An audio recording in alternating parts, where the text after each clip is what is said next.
We often say, Islam says. Islam says this is allowed. Islam says this is forbidden. Islam says women should do this and men should do that. Islam says this is the right way to live. But what do we actually mean when we say that? Do we mean the Quran says it clearly, or that there's a hadith about it?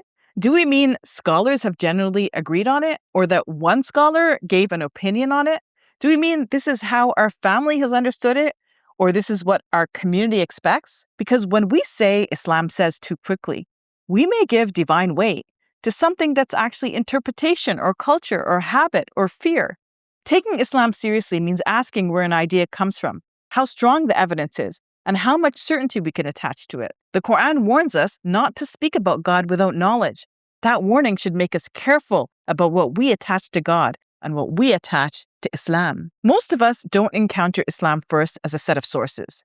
We encounter it through people, our parents, our teachers, our imams, and books, lectures, community spaces, and the customs and habits of the places we grew up in. That is how faith is transmitted.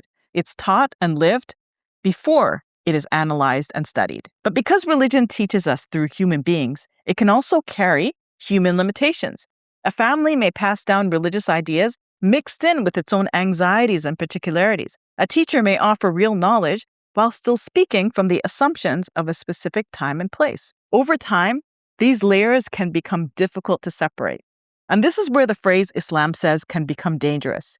It can make an interpretation feel like it's revelation, and a cultural expectation can seem like a command from God. And once something is presented that way, it affects people spiritually. A person may not simply think, I disagree with this interpretation. Instead, they may think, am I disagreeing with God? They may not simply wonder, is this cultural? Instead, they may wonder, am I being disloyal to Islam? They may not ask, is there another scholarly point of view out there? Instead, they may fear that asking that question makes them arrogant or rebellious or weak in faith.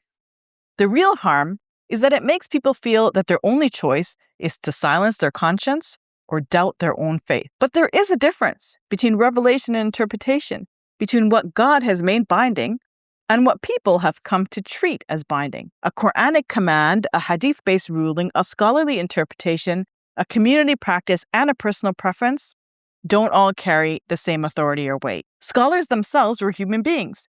They preserved knowledge, but they also lived in particular times and cultures and institutions. They offered deep insight, yes, but sometimes they didn't notice the blind spots of their societies. So respecting scholarship doesn't mean treating scholarly views as revelation. It means asking how a conclusion was reached, what evidence supports it, and how much certainty it deserves. But often, by the time these teachings reach ordinary people, the reasoning has disappeared. We inherit these conclusions without context and accept these rulings without knowing the debate behind them. So before we say Islam says, let's pause for a moment and ask, what am I attaching to Islam? Where did I learn it? And what kind of authority does it actually have? One of the most serious things we can do is make people think their struggle is with God, when what they are struggling with is something human beings have attached to God. Sometimes the most truthful thing we can say is, I'm not sure. I don't know. I need to learn more. And God knows best. I'm Safiyyah Ally for Let the Quran Speak.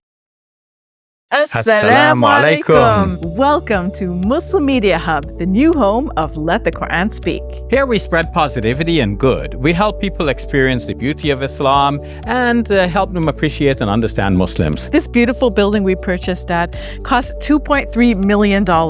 Yeah, we've already raised a third of that money, and with your help, inshallah, we can pay off the rest. So we're looking for people who can give $1,000 each. If you can be part of the select group, that's amazing. Otherwise, just please give whatever you can. Every dollar counts. It's our collective responsibility to share the message of Islam with our fellow human beings. Please help us continue this good work. It's a sadaqah jariyah, something that will continue to be a benefit to the Muslim community long after Safiyyah and I are gone. Please support our work at muslimmediahub.com. Your support is zakat eligible and tax deductible. May Allah bless you and your loved ones today and always. Assalamu alaikum. Assalamu alaikum.